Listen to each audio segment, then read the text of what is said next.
My sister sent me some questions regarding the Dīgha Nikāya. I haven't really looked through the whole thing, but some of it I can more or less reply or comment already. Yeah. So you all may be familiar with the Dīgha Nikāya. Now this Dīgha is long, so the long discourses, usually translated as long discourses.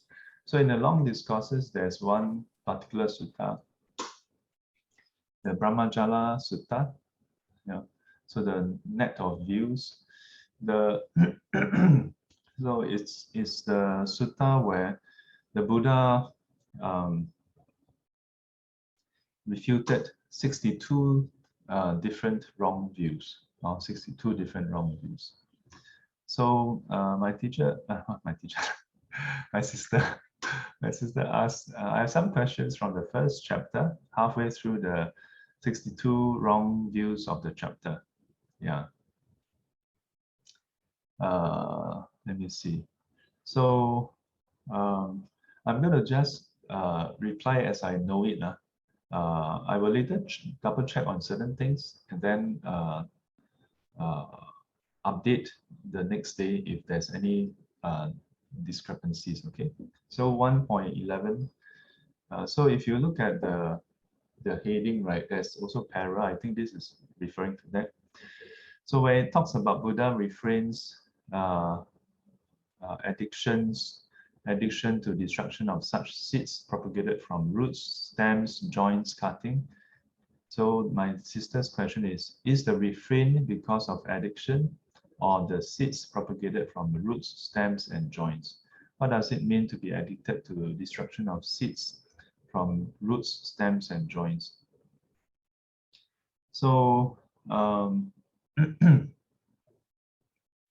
in what I know offhand is that in the Vinaya there is actually there is these few things are related to particular section in the Vinaya where we are disallowed, prohibited from destruction of these items.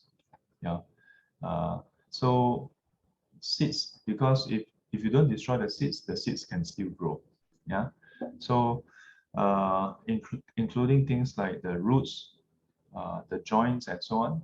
So if you cut off, let's say a tree, you cut off the joint or the stem, then it cannot grow anymore.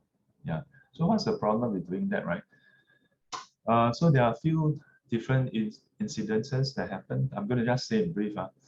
There was this case where some monks cut off the grasses themselves, and then some spirits were hurt as a result, because the spirits, some of them, they abide among the grasses, some among the plants, some among the trees. Not all have spirits. Don't start thinking all the plants have spirits. So, and it's not that the plants are sentient, it's that there are spirits abiding in the plant. So as a result, the monks were prohibited from cutting any of these things. But pertaining to seeds, from what I can recall, it's got to do with the Jains actually. From what I recall, or something to do with that people frown upon that. People frown upon that. How can these monks destroy the seeds? It could be possible that, in those days, a grain society. So if you destroy seeds, then you cannot farm. So today, in the Chinese tradition, when we eat fruits, we usually don't really think much. Just cut a fruit and then eat, right? But if you go to let's say Thai tradition, and most of the Theravadan tradition, if let's say there's some fruits, where the seed is still present, the Kapiya will cut the seed first. So the lay people will do it. So it's kind of interesting because monks don't do it, then ask people, elite people go and do it. So some of these rules, I personally find like, if it's not allowed for us, why is it okay for them? But there are a lot of rules that's like that. Well, yeah, and it's pertaining to how lay people in those days look at ascetics, not Buddhist monks in particular, but ascetics, that ascetics shouldn't be doing this. So okay, then lay people do. If when lay people do it, nobody care. So if lay people prepare already, then let monastics eat, no problem. Oh. So this first precept, from what I know, pertains to that. Oh. So this is, while it's inside of the chapter on wrong views, this is not really into the wrong views yet. So 1.23, predicting of our chief, predicting of, then quotes, our chief will march in and march out, etc. So this is also wrong livelihood. What exactly is this job? Cannot understand, and thus why wrong livelihood? So 1.23, 1.24, 1.25, and up to 27, these are all considered wrong livelihood. Namely, the first one is about making kind of like a prediction of what will be happening. Yeah. Whether the let me see. Yeah. Whether the king will be doing this or king will be doing that, and things like that. 1.24 is clearly astrology. Yeah, predicting of eclipse of moon, sun, or stars, etc. Yeah, this is astrology. Number 1.25 is predicting good or bad rainfall, meteorology, accounting, computing. Here, computing and calculating is not computing as in like, yeah, it's more about calculations. Yeah. Buddha refrained from such wrong livelihood. Yeah. So then 1.27 is talking about medicine. Yeah. So actually all this appear in the Vinaya. Yeah. And from the Vinaya, then you know why this is the case. So when we learn about the Noble Eightfold Path, under number 4, number 5, number 5, right livelihood. Yeah. So usually when lay people learn it and we teach you, then we talk about those certain specific livelihood that is harmful, right? But we usually say that if you look at all the suttas, then you find that there are certain suttas where the Buddha says what is right livelihood, where a noble disciple sustain himself, subsists on alms offered. So, strictly speaking, that is the definition of what is right livelihood. Yeah. So that is a high bar. So low bar is at least your livelihood doesn't harm others. So then, how about this view that is listed is strictly for monastics. So monastics are to refrain from all this. Yeah. So, like predicting whether our chief will march in or out, I have to look at the whole text to know what is the context. But based on what I see in the quotes, it would seem like either a prediction of the future or working as like what I call that, like associate to the king. Yeah, that means working under the service of king to inform people, okay, our king is going to be marching forward or not, and things like that. So there's a general rule that says that monks cannot be of service to others. You are not to be in service of others. That means if you want to be ordained, you cannot be working for the king. Otherwise, if you ordain, then you're still working for the king, then the king can ask you to do this and do that. Then how about if the king asks you, oh, that Dharma talk, not very good, I don't like that. Can you say in this way? Then if you are in service, 拿人手软 yeah, then you cannot speak the truth. So generally, there's this rule about not to be in service of others. So that way, you can really teach the Dharma as it is. You can say what you need to say without being fearful of your livelihood. Then astrology, all some of this is considered base at lowly. Yeah. So monks are not to engage in them. Yeah. I want to just highlight 1.27. How about practicing medicine? That's helping people. What's wrong with that? So in the origin condition, it states that because if monks start doing that, then people will come to you for the wrong reason. They will just start coming to you to seek medical treatment and not seek Dharma. Yeah. Oh, so it's very interesting. Yeah, and I've mentioned this before about how sometimes some students, not really students, are more like devotee. They don't really attend my class, and then they just hear that, oh, I used to be in the tech industry, and they started coming to me and ask me whether I can fix computers for them.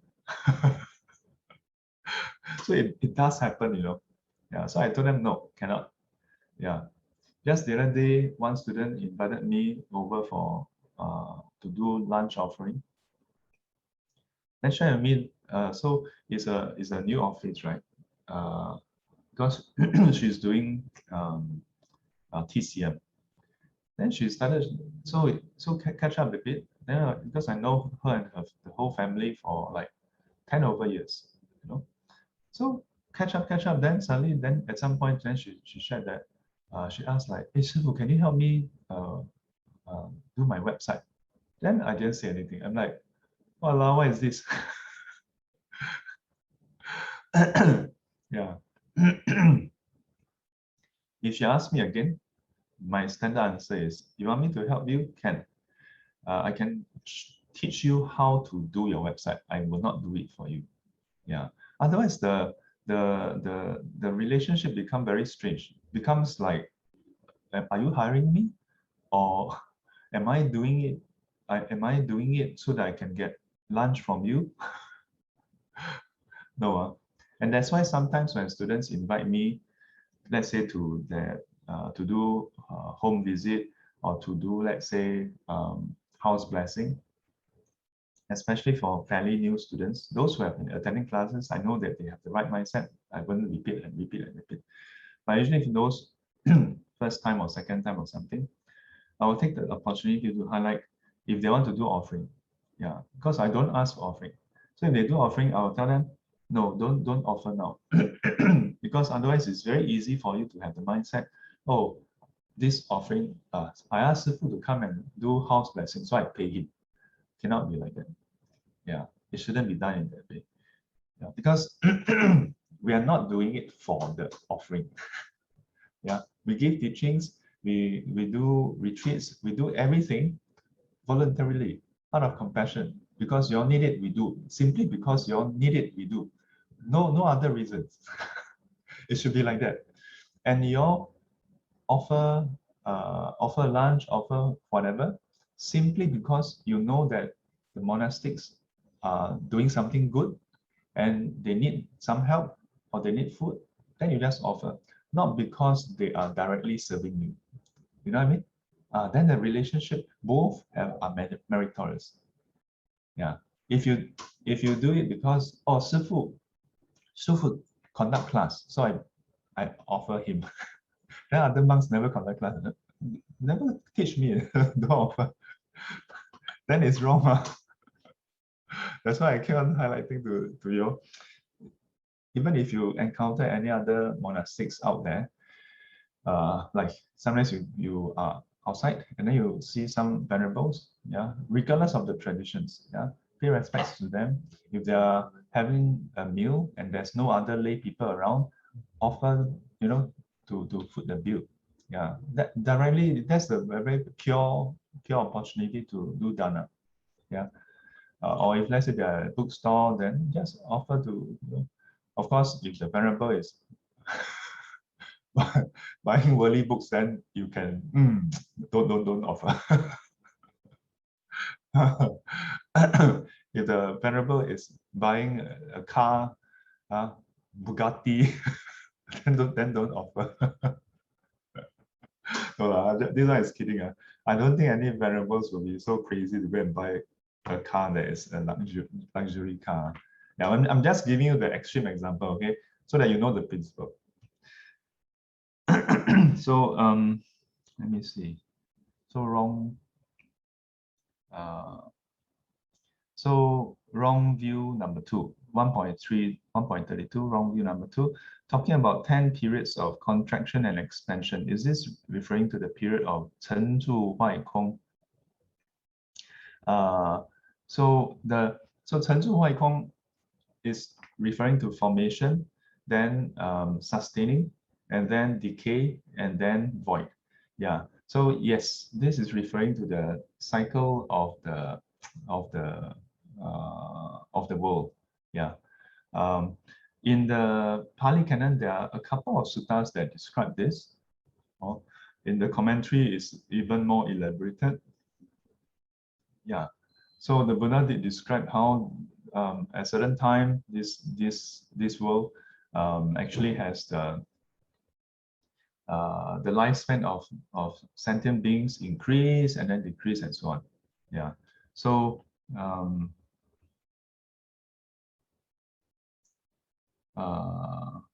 should be referring to that, but I'll need to refer to the full paragraph to know what exactly. But based on what you quoted, seems to be. 1.36, wrong view number 4, task grasped and adhered to will lead to such and such destination in another world. What does the destination here refer to? Such and such. I have to go and refer to the paragraph to know the context. Is it still talking about reborn in the different realms? Yes, okay. So I just mentioned the other day, where the Buddha sometimes will say, reborn in the afterworld or in the other world. Yeah, this world and the other world. Yeah. In some of the Chinese texts translate as 今世来世. Yeah. So it doesn't mean that there's another world apart from samsara. It just means, like this life and next life. Yeah, but sometimes because of the translation, then it seems as though that this world and then there's another world out there. Oh. Yeah, so what does the world refer to? Different realm or universe or state, or as I mentioned, yeah, not really a separate world altogether. Yeah, but it can also be seen as a different world in a sense that, human realm is a world. Yeah, then heavenly realm is yet another world, so to speak. But I would say that this is referring more to 今世来世, because this appears in many places and that's the intended meaning. In the subsequent explanation of the different wrong views, arises in this world was mentioned as well, repeatedly mentioned as well. Yeah, so arise in this world. So 在这个世界上, yeah, but doesn't mean that kind of like that. No. So stop here at wrong view number 8. Yeah, so continue reading. Good. Good. Yeah. Reading this section of the wrong view or eternalism and part eternalism and part non-eternalism was really good. It explains so clearly how one can get wrong views, one can get wrong view of permanent versus impermanent. Yeah. Thanks for the explanation in advance. Yeah, so yeah, I mentioned before also, the 长见断见, yeah, 半长半断. Yeah, very interesting. I strongly encourage you all to go look through the Nikāyas. Yeah, this particular one talk about in a certain parts, it talk very specifically about the attachment to the self. So good to look at it. Sometimes some students may wonder, like, hey, Sifu, you are ordained under Chinese Mahayana. How come you wear Theravadan robes? And how come you keep on talking about Nikāyas? Yeah. But the first thing is, I do have a very strong affinity towards the Nikāya. Yeah. In fact, when I was going to ordain, I was deliberating over whether to ordain under the Theravada or Mahayana tradition. Yeah. While this is from my time in Myanmar, at the same time, Mahayana Buddhism is not actually Chinese Buddhism. Yeah, Mahayana started in India, ma. So back in India, they would have been wearing something like that. You know, I can't say that it's exactly the same because over centuries, the way they wear robes have evolved also. Because if you look at Theravada Buddhism, not all of them wear exactly the same way also, right? Even when they do the full cover, the Myanmar, they have another extra collar that they fold. So to me, these are immaterial. Yeah, to me, it's quite immaterial. Like, you know, more importantly, the teachings. Yeah, more importantly, the teachings. So then one may ask, like, so you are under the Chinese Mahayana tradition, right? Yeah, but why do I oftentimes highlight the Nikāyas? Yeah, because if a person just read Chinese Mahayana teachings, yeah, the sutras, it's wonderful. But if you only read that without the basis in the Nikāyas, oftentimes you don't know what is the Mahayana Sutra is talking about, you know. Yeah, because many of the Mahayana Sutra, they just list out all the concepts, never explain the concepts. If you really go and read through, except for some of the longer ones, very long ones like Mahaprajna Paramita Sutra is very long because it actually includes all the explanation also, all the different examples and so on and so forth. But how many of us on a daily basis read Bo Ro Jing? No, ma, we usually just read the other sutras, which is relatively shorter, and they also have all the terms, but then the sutras don't go into detail of what those terms exactly are. I'm not criticizing Mahayana teachings. Let me explain why it's like that. It's because those Mahayana sutras were said to those who are at a certain level bodhisattva. So don't have to teach anymore. What? It's just like if you just go to university, calculus is a given. They won't explain too much calculus. Calculus JC already learned. Why are you asking me so much question for? Right? Yeah. But can you then say that JC is lousy? No, JC is required because you need to learn calculus. Yeah, but at JC level, they won't teach you differentiation anymore. Right? They don't explain to you differentiation. Yeah. Why? Because it's taught in Sec 3, Sec 4. And then Sec 3, Sec 4 don't teach you algebra anymore, or linear equation, or even quadratic equation. Why? Because Sec 1, Sec 2 teach it. Sec 1, Sec 2 won't teach you algebra because P5, P6 supposed to learn. Then P5, P6 won't teach you arithmetic because P1, P2 supposed to learn that. You see the relationship, right? So similarly, if you just go directly into Mahayana Sutras, you'll notice that it will emphasize a lot on the amazingness of the Buddhas and Bodhisattvas because it is meant to inspire those who have the basis of the Shravaka already, to inspire them to have the great compassion, you know? Yeah. And to tell them, keep going. Yeah, you're almost there. Very, very amazing state. Yeah. And then to tell them more of the vision. Yeah. Yeah, more of that. Because a lot of the foundations are covered in the Shravaka teachings. Yeah. And that's why I would always emphasize you cannot neglect reading whether you want to read the Chinese translation Agamas or you want to read Nikāyas, it's okay. Yeah. But you must start from there. Otherwise, you just go directly into sutras, you're bound to become, you know what, 空中造楼, building a tower in the air. No foundation. Yeah. And if I dare say so, worse still, if you just directly read those saying by the Chinese masters without even looking at the sutras from Mahayana tradition or the Shravaka tradition. Because the masters give even briefer.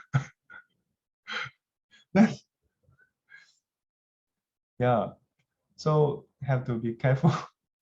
Yeah, otherwise become quite lost, can be quite lost. So this is why. So I strongly encourage. I'm not saying don't read Mahayana Sutra. Highlight. Don't later some student 断章取义. Read both. Yeah, read all the teachings. Yeah, but you must have the basis in the Shravaka teachings. Pulan says, "Good morning, Shifu. When we meet the monastics, when buying groceries, is it proper to offer to pay for them as offering?" Oh, okay. Meaning that if you meet monastics who are buying groceries, is it proper to offer to pay for them as offering? Yeah, why not? Yeah. If so let's say you go to Sing Song, then you see one sifu queuing up in front, or one bante or whoever. In Singapore, you may see some Theravadan monks queuing also, but usually no also, because in Theravadan communities, the lay people will basically cover everything. Like one senior bante told me, he said, you know the problem in Theravadan tradition? They treat us like we are disabled people. Even if I stand up and I want to move a chair, hey, Bante, what do you want to do? Yeah, I just want to move the chair. Oh, we do it for you, we do it for you. This is really from a senior Bante. I don't say who, but it's really funny. Yeah, I mean, it shows how they cherish the Sangha, that they want to grab every opportunity to serve them. No? Even when they stand up, they're, Bante, what do you need? So the one is that they treat us like we are disabled. He say in a half joking manner, don't end up thinking, oh no, all these sifu, when people treat you so nice, you still say stupid things like that. It's not. And usually you never hear them say this to you all, because this among monastics, then we share funny stories. Yeah, but it was never meant in a condescending way. Okay, don't be mistaken. Not in a condescending way. Yeah. So as a result, usually when you go to, let's say, supermarket or what, you almost impossible to find Theravadan monks in the supermarket. Yeah, but Chinese Mahayana, don't know why. But I've been quite fortunate because lay people will offer to get groceries or food or whatever. Yeah, but I don't really consume so much also. Yeah, but in case, okay, here, in case if you go to the supermarket and you find some venerables buying groceries, go forward and offer to don't say I pay for you.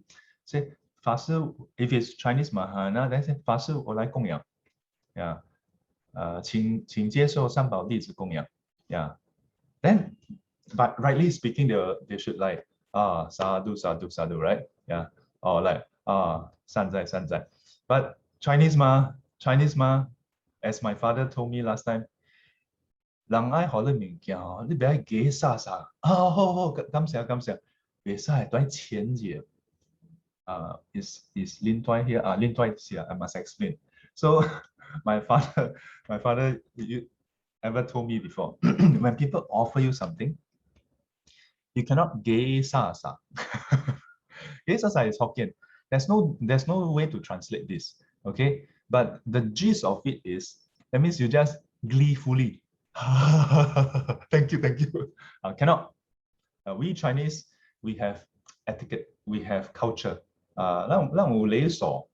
have culture, so we must reject it. Sounds so ridiculous. I think maybe to some extent Vietnamese also like that. We must say, no, cannot. Right? Because more or less, influenced it to some extent, similar Chinese kind of culture. Yeah. So then he say, I'm like, but why? If the people want to give it to me or offer, then just take lah. You know, then he said, let us see amotit. It's like, yeah, Western stupid straight thinking, you know. When people offer, you must say no. Then he explained, he said, because in case if the other person just say it out of courtesy. Yeah. So when you reject, you give the person a chance to reconsider. Or if the person is just saying out of courtesy, then what will happen is, if the person's offer, I get it for you lah. Or let's say you go to a person's house and you see something quite nice. Wow, when do you get this? From IKEA, wow, so nice. I never seen in IKEA. Then the person say, you like, take lah, take. Then if you say, oh, thank you, then the person, this is a cup from my grandmother then. But then already offer, so cannot take back. So but if you say, no lah, not so nice, cannot. Then the person say, then the person have a chance to say, yeah, you don't want. Never mind, I show you where to get. I show you where to get. Still not awkward. Yeah. But if the person is really sincere, then the person, no, don't worry, this one take. Then you think you can take it? Cannot. Only one time, cannot. You must still say, no lah, this one very expensive one lah. Cannot. IKEA no, high class one. Then if give the person another chance, second time, that person have a chance to say, no lah, this one cheap one. IKEA a lot, this very cheap one, 250 only. Take. I'm paiseh lah. This one so cheap, but you take lah. Take. I have a lot. Yeah. So second time already. Yeah. So second time usually it's okay to accept. But just in case, do a third time. No lah, cannot lah. You have a lot. I also cannot just anyhow take ma. Then 3 times. If the person still say yes, then the person will say, hey, are we friends or not? Friend, you take. Then that means you know that the person is very sincere. Confirm. Then you say, okay lah, since you say that, I take. Right? This is really what happens in Singapore. The last one is usually, hey, friend, you must take, okay. So you all don't be surprised. If you go to Sheng Siong or NTUC, they offer, sometimes the monk may do the same thing. Like, hey, bouquet, no, cannot. Then the monk will quickly act a bit. Let me get a prop. Okay, let me get the prop. That's my prop. Let's say this one. Let's say this one is wallet. Then I'll pick up. Then no. I pay myself. Then what must you do? If you are really interested to dana, then you must push. Must be very rude. Cannot be polite. Cannot think, oh yeah, Sifu can. Sifu say insist cannot. Then if you really want to offer, you must shove the head, like really, very very forcefully. No, Sifu, cannot. I dana. You must give me a chance. Then Sifu, really when you Sifu ask, really shows that actually can. You just got to insist 1 or 2 more times. Then say, yes, Sifu. Then snatch the wallet from him or her. Snatch the wallet. And then just say, Sifu, I pay. Then the Sifu say, okay. Then you take out the money from his wallet to pay. No. Last part cannot do. Last part, no. Then you do the offering. All right. I'm giving you all tips, okay? Because I know lay people sometimes when you want to offer, but paiseh, then the Sifu say no, then you feel so hurt, then you, yi jiao feng xing. Whole year ask you all to come for cultivation. You all don't yi jiao feng xing, don't do accordingly. Then the moment Sifu says, don't need, don't offer, then you yi jiao feng xing. So anyway, so yes, it's proper. It's proper. Also Poland, I will let you know when I go sing song.